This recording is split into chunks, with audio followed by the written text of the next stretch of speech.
new who's on the show, who I hear great things about. It's an honor, so this is great. Thank you. Yeah. And it's so funny because, you know, I said this probably yesterday at the panel and in some of my coffee meetings, so excuse me if I'm repeating myself, but, you know, when you do a play, you gotta hang out with the cast after the play, and you gotta hang out, but a lot of times you don't even get to meet half the cast. There's like 2,000 of them or whatever on Supernatural over the years.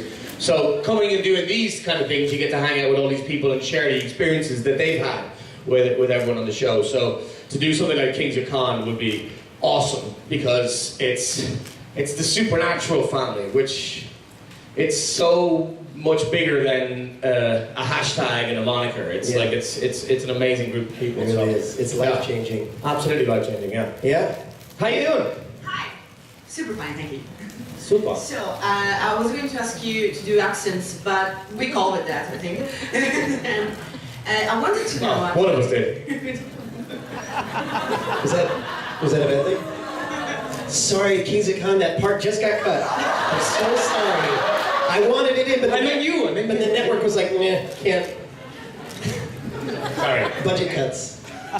But actually, I had a serious question. Yes. And it was, I wanted to come to be on Supernatural. How was your respective auditions?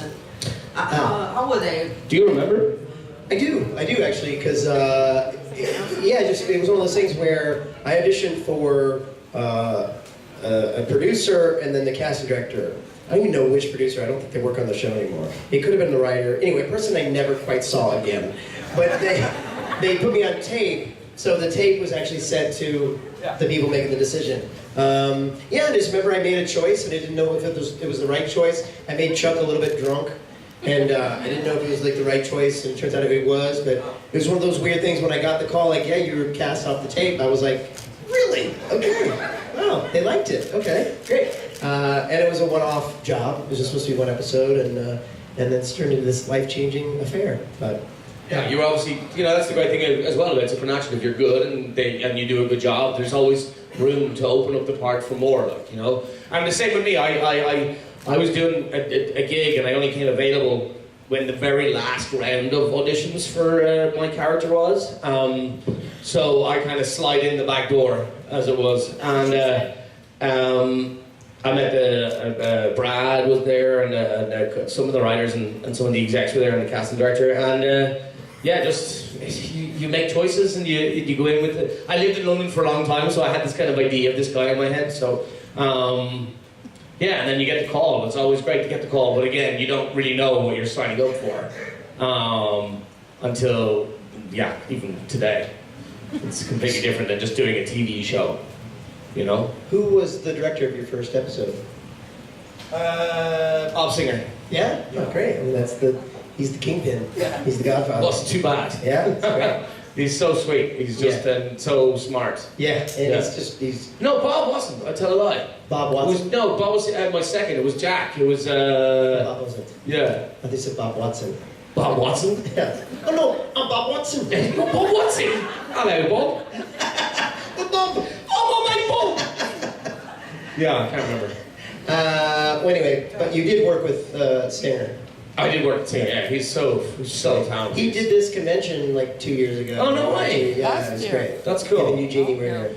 Yeah, he's a powerhouse of a director. He knows exactly what he wants. And you know, working on this show, you get to, I worked on different TV shows over the years, and you know, the ones that are in their infancy, they take a lot longer to get up and running, and the people don't know each other as well. But when you work on Supernatural and you come in even as late as I did, everyone is so on point. And you have Jensen going, don't stand there.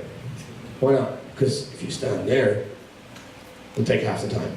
And so you end up doing a scene in minimal setups, with, you know, moving the camera, and then you get way more time to act, which is like what anyone will tell you is the shortest period of your day is the acting part. Like Michael Caine used to say, "Pay me for the waiting around. The acting's for free." Yeah. Yeah. Thank you. Thank you. Yeah, it's so funny. Jensen and Jared, after working for 12 seasons, 23 episodes a season, like they just are so seasoned to the process, the television process, and as much work as we've done in TV, these guys are just like, they're just experts to the process, and they, you know, Jensen did this thing last season, season 11, of any other show, I'm thinking the lead actors are phoning it in. But Jensen did this scene with me where he, in his head, was like, this is gonna be emotional. It wasn't written that way, it wasn't like, and Dean cries. Dean never cries. It's like a thing. Yeah. But he's like, this is gonna be an emotional speech for me. So I wanna do mine first so that Rob can see what I'm doing and he can react. But, yeah, and he fucking cried, tears. I was blown away. This is a guy giving 110% in season 11. It was just awesome. And he's always thinking, like he's always like you know. And it was a generous thing, is then when they turned the camera to me, I was going to react to that performance. And it makes a huge difference when someone's giving you, like, there's a lot of time when you're acting on a show or on a movie or whatever, and, you know, certain, even big actors, not in stature, not in size, they're, you know, that sometimes they'll just give you, they might say they're saving themselves for their coverage, as it's called, but in order to get a good reaction out of something, acting is all about reacting to something else, you know, to listen to the other person and then react. And that's how you get the most genuine performance, you know? So it's hard if, you know, me and Robert didn't see his coverage and I'm like, I walked into the shop and then I went to, and then I said, And then I'm going to react like, oh, okay, well, that's what you did. Yeah. Okay, great. But if I give it a lot of passion, when the camera's on him, because the camera isn't even on me, so when you're Then it working, turns to him and he's like, what did you do? he starts fucking crying and shit. No. And he cuts to my character, I'm like, well, and I look like the asshole. Yeah, exactly. But then when you're working with Jensen and Jared, and Misha and everybody that's been on the show for a while, they give 110% when the camera's not on them, and then it's easier. It makes your job a lot easier, you know. So yeah. Does that even answer the question? I don't even know, but it was a good answer. Yeah, thanks. You too. Thanks for the clarity, Pat. Hey. Hello. Hi. So my question is, if you two could be any male or female duo in film or television right now, who would you like to be? Starsky and Why? Hutch. Chips. No, today. I'm sorry. That's my reality. The Love Boat, Happy Days? No. If we could be a duo. That's a good question. What are some good duos? You could be Robin. I think you'd be a really good Robin. Could you do Batman? Of course. Then I'm your Robin, man. That's my thing. I'm the sidekick. You got it, Batman! Batman! Get out! Batman! Your catch! Holy hieroglyphics, Robin! To the Batcave! Batman, you forgot me! Oh! Jump on my back! You're the Batman! Oh, thank you. Thank you. Hiya. Hi there, guys. How are you? I'm sorry, I'm fine. Thank you for that question, for that answer. So my question was originally for David and Adam, but now it's obvious just you, Adam. So it's fine. Did Catch and Mick find out what Sam is using for his hair in the end before they got killed off? I'm sorry, what? Sam's using it for his hair? Did they find out what Sam is using for his hair to make it that shiny and No, Sam goes up the side of a mountain and washes his hair in a brook every day. Which is this. And so does Kieran.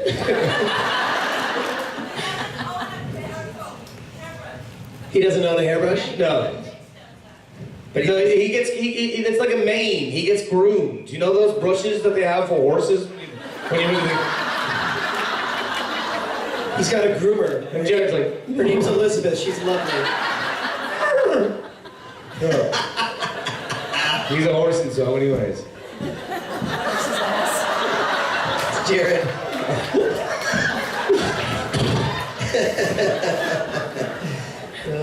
Thank you. Thank you. Hello. Hello, How you doing? I'm good, thank you. So this is for both of you. For both of the characters that you played on Supernatural, you started out one way, like for Chuck, you were a drug prophet Writer, thing, and then right. suddenly you were God. Yeah. And with you, you were, for all we knew, just as bad as Catch, and then ended up having a heart right before you got killed. So Sorry. Who knew?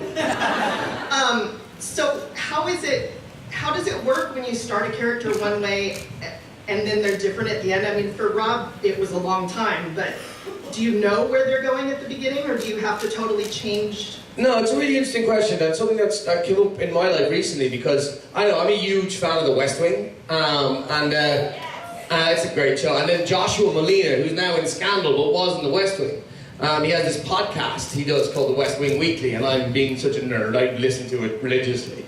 And at one point he you know, as an actor, you're kind of going, I need to create a backstory, etc., etc. But Josh Molina says, you know, nah, just go in and say the fucking words.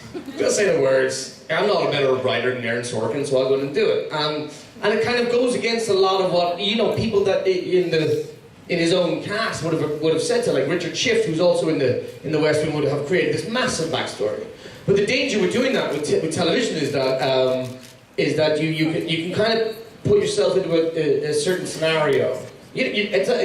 If you do it, it doesn't necessarily mean you are putting yourself in a scenario, but you can.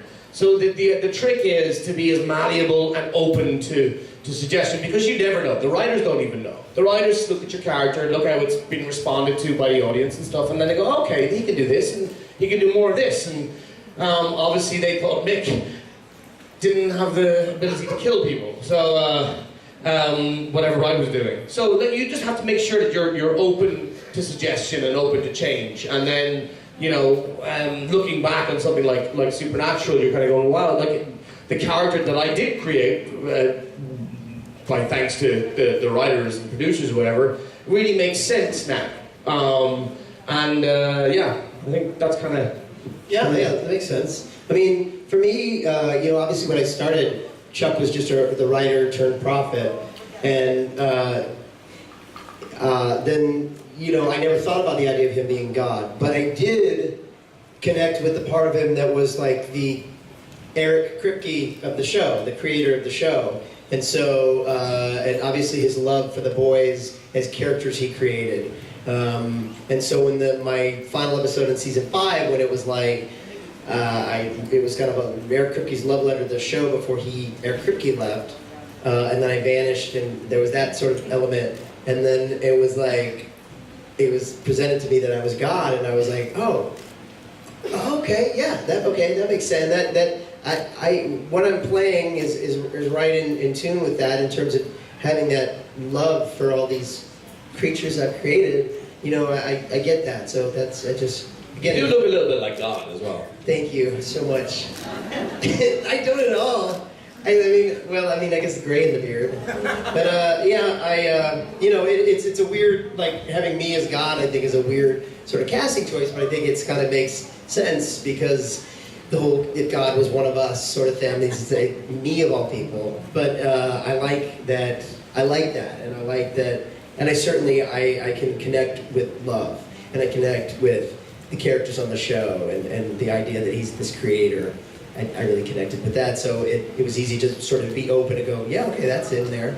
The thing that I loved in season 11 is that I got to sort of be that vengeful part of me, the part of me that gets serious, who wasn't the jokester, you know. That was to be the stern father, you know. Anyway, yeah. Thank you. Yeah, thanks. Thank you. Cheers.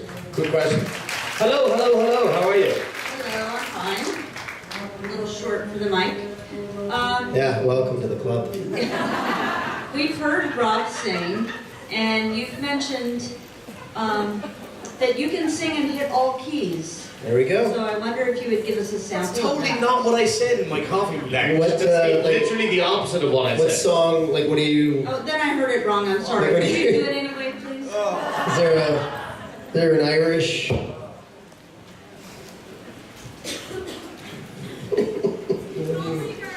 Huh? Galway Girl? I don't know. We don't have the luxury of a screen here today. I'm really going to do this? No, this is like literally the opposite of what I can't sing. Oh no, oh my God. Thank you so much. I love you. Thank you. You're awesome. Love you too.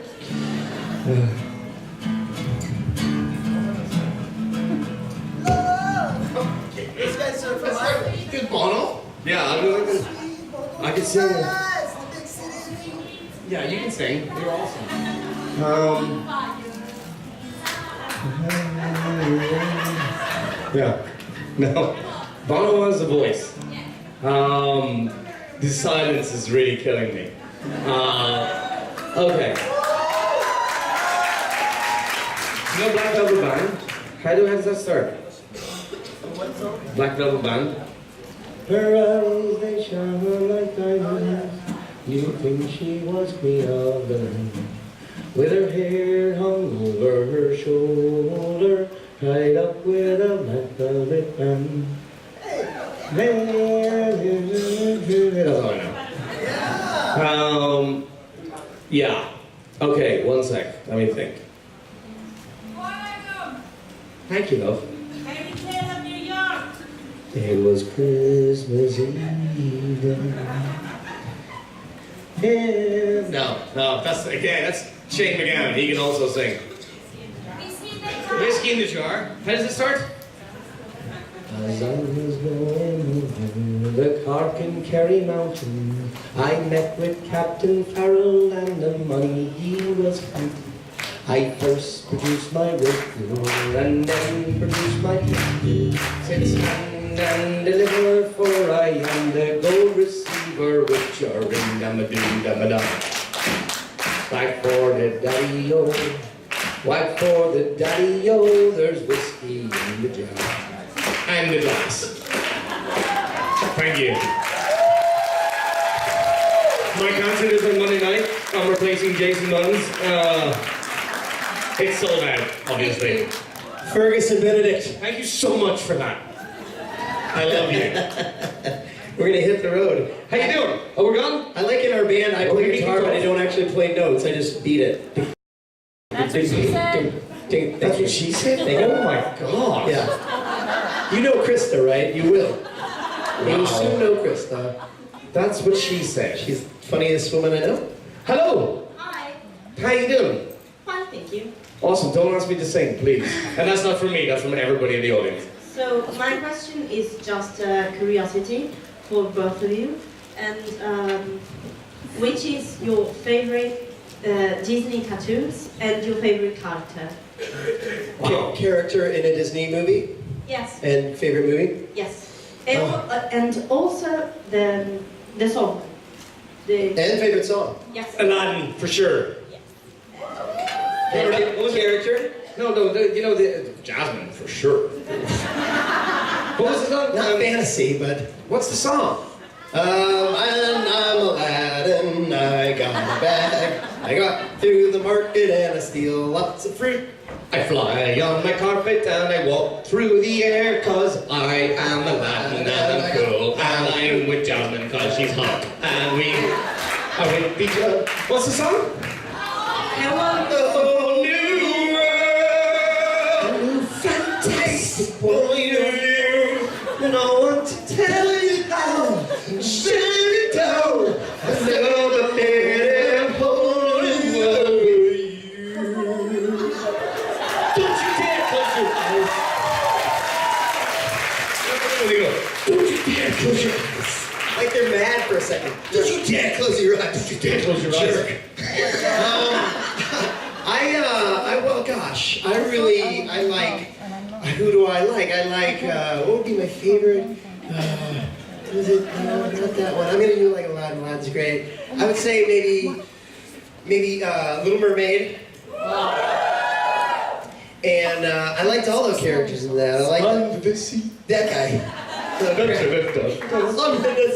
Oh, you know, I really like Finding Nemo. Does that count? I like the first Finding Nemo. I just thought that was great. And I love it. I just relate to the dad because it's me. Marley. Oh, yeah. And then, what about Jungle Book? I love Jungle Book. I wanna be like you. Yeah, that's I wanna it. walk like you, talk like you. You say it's true.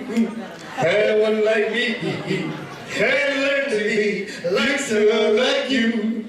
Yeah, that's my favorite character is Baloo in Jungle Ah, Book. he's so good. You know, there's a great song in that movie. Movie? Yeah.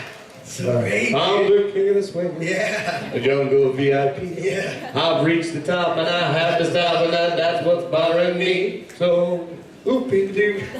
That's the wrong. I just did that, yeah. At first, it's like this. So, do someone like you. Yeah. But you know what? You bring up an interesting point because when I watched the most recent Beauty and the Beast, okay? It's good. It's good, but it kind of took a little bit of the magic out of it for me because as impressive as it was, it's just not a cartoon. And I love cartoons. I love the fact that you can do the talking clock is not a clock that talks. It's like an animated talking clock. So maybe I'm old, and maybe kids these days are like impressed with that. But I love the cartoon, the animation of it. That just seems to be gone now. I don't know what they're doing. Aladdin is going to break my heart, I'm sure. If they're going to do the same thing with Aladdin as they did with Beauty and the Beast, I'll be... Who's going to be the... As long as, well... Is it not the girl from Slumdog Millionaire? Is she not going to be Jasmine? Oh, yeah. Maybe. But who's going to be the... We can live on hope. Who's going to be the genie? Oh, isn't it, didn't they ask Bill Murray? Really? I think so. Huh.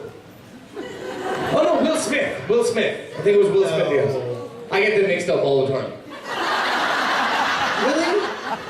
It's got to be someone with like improv skills.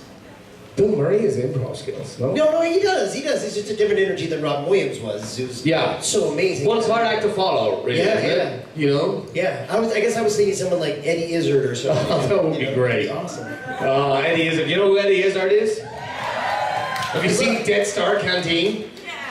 Oh my god, you gotta watch it. Someone's animated it with Lego. So YouTube Death Star Canteen. It's as if Darth Vader is taking his lunch and he goes downstairs to the canteen. What's the Italian dish he wants? Well, I'll have the penny arrabbiata. Oh no, you need a tray. I don't need a tray. I'm Vader. Vader. I'm Lord Vader. I'm not as funny as Eddie is actually. Go and watch it. It's very funny. That's no, cool. I love Bill Murray. It just seems like a different energy. Oh. But I love it. He was great in Jungle Book. He was awesome. Oh, he was. The Jungle Book I thought was great. Yeah, The live action Jungle Book. yeah, and it is. It's hard to criticize because it's just a different medium. I suppose it's just kind of getting used to that fact, and it's Right. kind of like maybe they. But oh, you're back! Thanks for coming back. Aw. Oh, no, you missed No, the funniest bit, didn't you? We did it. We danced. I jumped on his back. It'll be on YouTube. Google it. Any more questions? No? Well, then let's just talk. No. Spin the wheel. Spin the wheel. wheel. Here we go. Spinning the wheel.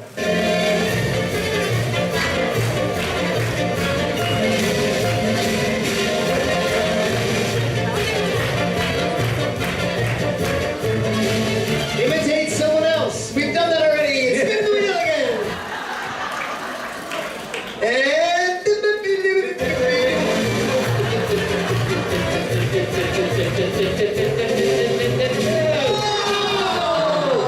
every time. God, oh fuck. Ay, ay, ay. Ay, ay, ay. What are we gonna? So, song. who is this? Come around, ye lads and lasses, set you for a while, and hearken to me mournful tale about the Emerald Isle. Let's all Irish, our glasses Jane. high to friends and family gone, and lift our voices in another Irish drinking song. Help us, apple juice. Me mother and me father got the pox, me brother drank the whiskey. That's still not apple juice. God, it's getting worse. I can't get over this though. I'm really interested. What was the best Disney cartoon? It's a really interesting question that you proposed because it's Fantasia? it's kind of Fantasia. It's not a bad idea. It Fantasia. was great. I haven't seen Frozen yet. Is that bad? Oh man, Frozen's amazing, dude. Yeah. Some great songs in I'm Frozen. no kid, so I'm Right. no excuse. Although I did go to Beauty and the Beast in the movies on my own. By yourself? That's weird. And there were like parents going, They sit down with their kids and they see you and they go, "Can we just "Let's sit go, over honey. here?" Let's Yeah. go." The weird guy. Frozen's great. Excuse me? Lilo and Stitch, she said. Lilo and Stitch. Huh. I never saw Lilo and Stitch. Is that Disney? Wow. I never knew that. Moana was good. Oh yeah, here let's forgive me? Not the Italian quadrant. Cinderella is awesome. Cinderella, Cinderella, night and day at Cinderella. Heard of it? Yeah. A little mice. Oh, God. Because they're getting her ready for the big show. Yeah, that's awesome. Yeah, that's awesome. And it's also a good story. You know? Yeah, it's good, real You good. know?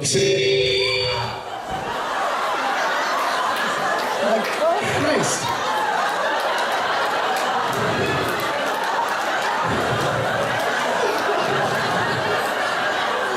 Oh, Jesus. Sad news today. Sad news today in Rome, Italy. 2 actors died when a piece of music was played as loud as possible. And they didn't expect it. So, a sad goodbye to what's his name and what's his face. They acted sometimes in a couple of things. I don't think Next up, the mother who makes pies. Holy shit. Why did you do that? We're not that bad. Are we? Oh, we are. My brain just fried. What were you talking about? Oh, jeepers creepers. If you ever want to experience hell on earth, take a shot of whiskey and then have someone, when you least expect it, play music as loud as they can for 5 seconds. Oh, hello! Hi. Thanks for rescuing us. Thank you so much. Hi. Was that you? No, it was not me. Okay. Don't worry. Okay, now that McDavies is dead, sorry for that. Me too. How do you think God would react to him? Would he send him to hell, purgatory, heaven, or would he say, Here's the thing about God. Everybody's good with God. You know what I mean? No, I'm not going to notice this guy. He'd come up to heaven. Lucifer could come to heaven if he would just listen to me for 1 second. But he's a really bad son. so what do you think about purgatory then? Why would the monsters go to purgatory if the monsters are good? Because Germany's awesome. It's a great convention. Dusseldorf is beautiful this time of year. Because that's a great question. And I just have to preface by saying I have no idea. But as God, I would tell you, well, because some people just need a second to cool down. You know what I mean? If they can't cool down, then they just can't come in. But anybody else, like this guy, he'd be fine. He turned to the good side before he got killed. You know what I mean? So he showed me some good signs. So that's God in your head, right? That's God in my head, and that is God. So that's truth. You gotta listen to what he says, because he'll lock you up. You have to know, I hope you understand that, like, there's like no part of me that's like, I'm God. You know what I mean? I'm very That's such a embarrassed. lie. Last night he was going around going, That is so not true. If I was that guy, what if I was like, bless you, my what if I was the jerk on the street, like pretty ladies walk around like, hey, I'm God. Did you know I'm like, God? No, I would never, and I don't. So I'm just saying I'm joking when I say that's the, because I would. That's not. No, he agreed. That's not who I am. I would never, you know, I'm not comfortable with that, and I guess that's why they cast me as God, because he's, you know, he's not. Anyway, so there you go. Purgatory. It's just a timeout. It's just a professional timeout. Guys, it's been absolutely emotional. Thank you so much for everything. Are we done? I think, are we done? Oh, we're done. Yes. Okay. Thank you, everybody. Yes. Thank you. Thank